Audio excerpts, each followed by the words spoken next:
दोस्तों, जीवन बड़ा ही अनिश्चित होता है। जितना समय आज आपके पास है, हो सकता है कि कल इतना भी समय आपके पास ना रहे।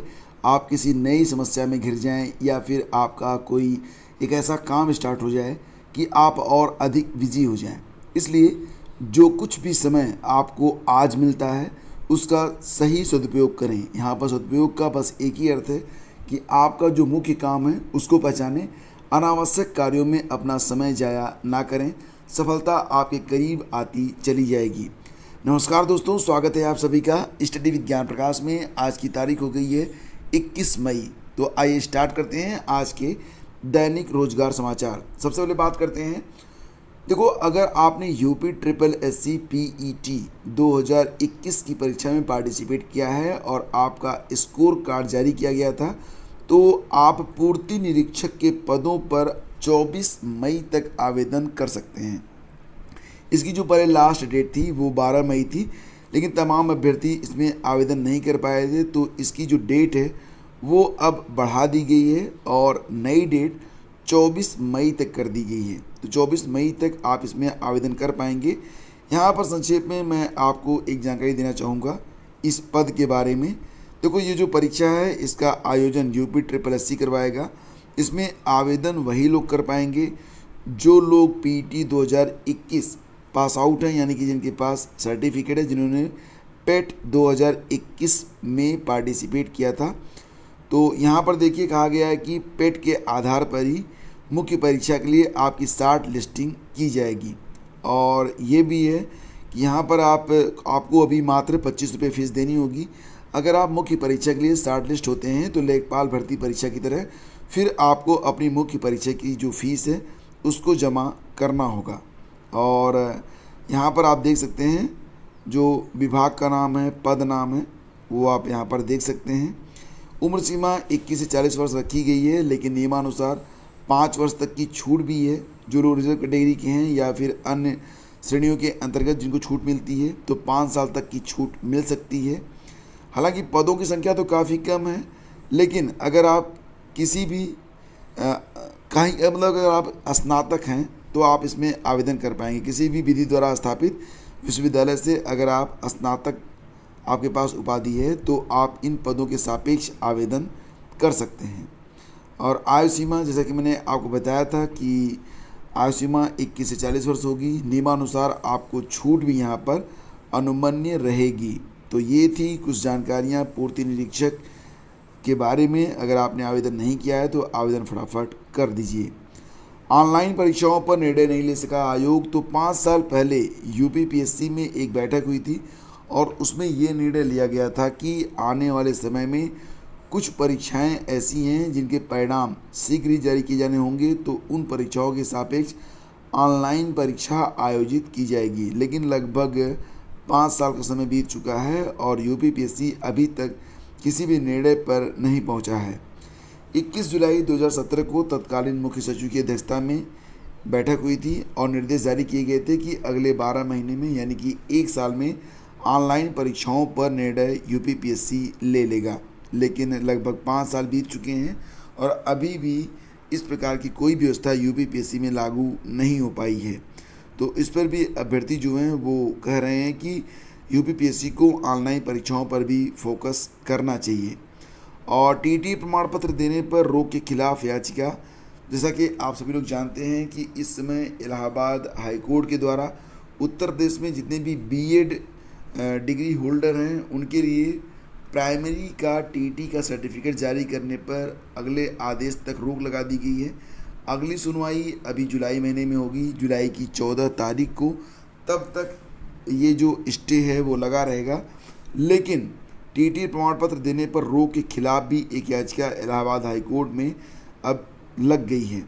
तो बीएड पास अभ्यर्थी भी अपना पक्ष रखने हाई कोर्ट की शरण में पहुंच गए हैं। उनकी याचिका सुनवाई के लिए स्वीकार करते हुए न्यायालय ने उन्हें अपना पक्ष रखने का समय दिया है। राजस्थान हाई कोर्ट ने राजेंद्र सिंह चोटिया मामले में राष्ट्रीय अध्यापक शिक्षा परिषद की, यानी कि एनसीटी की अधिसूचना रद्द कर, जो कि जारी हुई थी 28 जून 2018 में, बीएड पास अभ्यर्थियों को टीटी परीक्षा के लिए अयोग्य घोषित कर दिया है। और इस आदेश के बाद इलाहाबाद हाईकोर्ट में दायर याचिका प्रतीक मिश्रा बनाम उत्तर प्रदेश राज्य मामले में न्यायमूर्ति सिद्धार्थ की पीठ ने बीएड पास अभ्यर्थियों को टेट प्रमाण पत्र देने पर रोक लगा दिया था। तो अब इस रोक को चैलेंज किया गया है हाई कोर्ट में। अभी इसकी जो अगली सुनवाई की डेट है वो क्लियर नहीं है, लेकिन जैसे ही डेट हमको पता चलेगी हम तुरंत आपको अपडेट इसी चैनल के माध्यम से दे देंगे। आबकारी विभाग में भी 327 पदों पर भर्ती होने वाली है। तो आबकारी विभाग में 327 सिपाहियों की नई भर्तियों की प्रक्रिया शुरू हो गई है। साथ ही पिछली चयन प्रक्रिया से गुजरकर चयनित हुए 376 अन्य सिपाहियों को भी जल्द नियुक्त किए जाने की संभावना है। विभाग में भर्ती प्रक्रिया लंबी खिंचने के कारण सिपाहियों की कमी है, जिसके कारण कार्रवाई में दिक्कत आ रही है। तो आबकारी मुख्यालय प्रयागराज से सिपाही की 327 पदों का नया अध्याचन यूपी ट्रिपल एससी लखनऊ को भेजा गया है। अगले कुछ महीने में यूपी ट्रिपल एससी इस भर्ती का जो विज्ञापन है उसको जारी कर सकता है। साथ ही 2016 में जिन 405 पदों पर भर्ती की प्रक्रिया स्टार्ट हुई थी, उनमें से 376 चयनितों का विवरण आबकारी मुख्यालय भेजा जा रहा है और इनके प्रमाण पत्रों की जांच और पुलिस सत्यापन कराया जा रहा है। तो कुछ नई भर्तियां आ रही हैं आबकारी विभाग में, इसके लिए भी आप तैयार रहें। ए के पदों पर भर्ती को 23 से आवेदन। तो mechanical, electrical, electronics and instrumental, computer science और सिविल से इंजीनियरिंग में स्नातक करने वाले युवाओं को उत्तर प्रदेश राज्य विद्युत उत्पादन निगम में सहायक अभियंता प्रशिक्षु यानी कि एई ट्रेनी बनने का मौका जल्द मिलेगा। निगम ने एई के रिक्त 125 पदों के लिए ऑनलाइन आवेदन मांगे हैं। समूह ख के इन रिक्त पदों पर प्रतियोगात्मक परीक्षा के माध्यम से भर्ती होगी और इन पदों पर आरक्षण का लाभ उत्तर प्रदेश के मूल अभ्यर्थियों को ही मिलेगा। अन्य प्रदेश के अभ्यर्थी अनारक्षित वर्ग के तहत आवेदन कर पाएंगे। और ओबीसी की 18 जातियों को एससी सर्टिफिकेट जारी करने पर भी रोक बढ़ गई है। मझवार, कहार, कश्यप, केवट, मल्लाह, निषाद, कुम्हार, प्रजापति, धीवर, बिंद, भर, राजभर, धीमान, बाथम, तुराहा गोंडिया, मांझी और मछुआ, ये वो जातियां हैं जिनको ओबीसी सर्टिफिकेट जारी किया जाना था, लेकिन अब इस पर जो है रोक बढ़ गई है। तो हाई कोर्ट ने याचिका की सुनवाई करते हुए ये आदेश दिया है। उत्तर प्रदेश में अन्य पिछड़ा वर्ग की 18 जातियों को एससी कैटेगरी में शामिल करने को चुनौती देने वाली याचिका की सुनवाई शुक्रवार को इलाहाबाद हाईकोर्ट में हुई। मुख्य न्यायाधीश न्यायमूर्ति राजेश बिंदल व न्यायमूर्ति जे मुनीर की खंडपीठ ने प्रकरण की सुनवाई की। खंडपीठ में एक बार फिर इन 18 जातियों को एससी सर्टिफिकेट जारी करने पर लगी रोक को बढ़ा दिया गया है। राज्य सरकार लगभग 5 वर्ष बीतने के बाद भी इन याचिकाओं पर अपना जवाब दाखिल नहीं कर सकी है। तो हाईकोर्ट ने राज्य सरकार को पिछली सुनवाई की तारीख पर जवाब दाखिल करने का अंतिम मौका दिया था। राज्य सरकार की ओर से कोर्ट को बताया गया कि प्रदेश सरकार मामले पर फिर से विचार कर रही है। मंत्रिमंडल की बैठक में पुनर्विचार किया जाएगा और इलाहाबाद हाईकोर्ट ने 24 जनवरी 2017 को 18 ओबीसी जातियों को सर्टिफिकेट जारी करने पर रोक लगाई थी।